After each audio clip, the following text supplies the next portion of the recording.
Now let's look at a war everyone seems to have forgotten about, the war in Sudan. The conflict erupted in April this year. On one side is the ruling military junta, led by General Abdel Fattah al-Burhan. He is fighting against his former ally, General Mohammed Hamdan Dagalo, also known as Hemeti. Hemeti leads a paramilitary group called the Rapid Support Forces, or RSF. It's effectively his private army. It boasts over 100,000 troops, 1 lakh troops. These two sides, Sudan's military and the RSF, have been fighting for more than 6 months now. They're fighting over the control of Sudan. A major battleground is the capital, Khartoum. It's been a hotspot since the war began, and that's still the case 6 months on. On Sunday, at least 20 people were killed after a shell struck a popular market. Both factions have Khartoum in the crosshairs, and civilians there are paying the price. But the fighting is not restricted to the capital. It has spread to other parts of the country. And the worst hit region is Darfur. That's in western Sudan.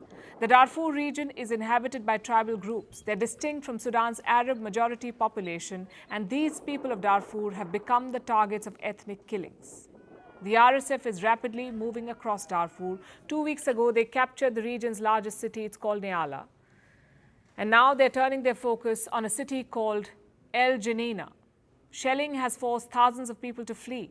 They're trying to make their way to the neighbouring nation of Chad, but along the way, people are being hunted down by armed groups.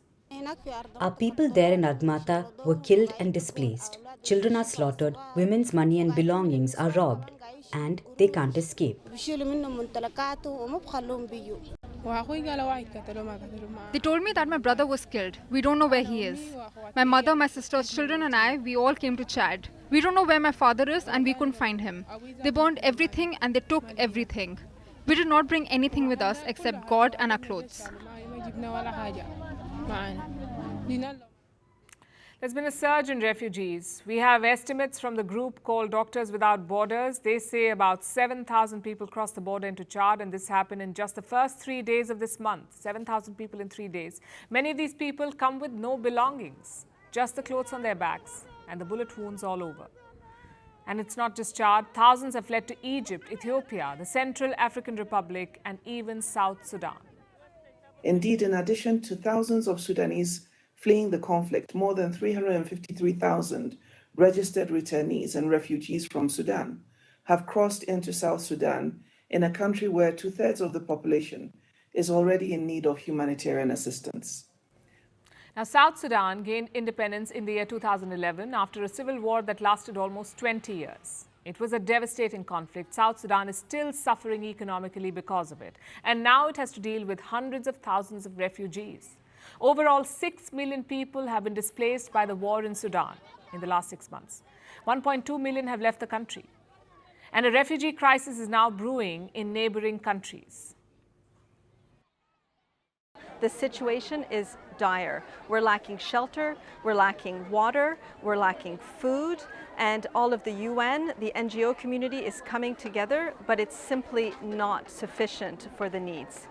We are so concerned. You're talking about 6 million people that have been displaced, both inside Sudan as well as in all of the neighboring countries, and that because of a conflict that can be stopped. She says it's a conflict that can be stopped. But does the world care to intervene? Doctors, observers, the people of Sudan, they're all shouting themselves hoarse, asking for something to be done. But as one war erupts after another, the world's attention seems to be moving on. And because of this, the people of Sudan are ignored. They're now the faceless victims of a forgotten conflict.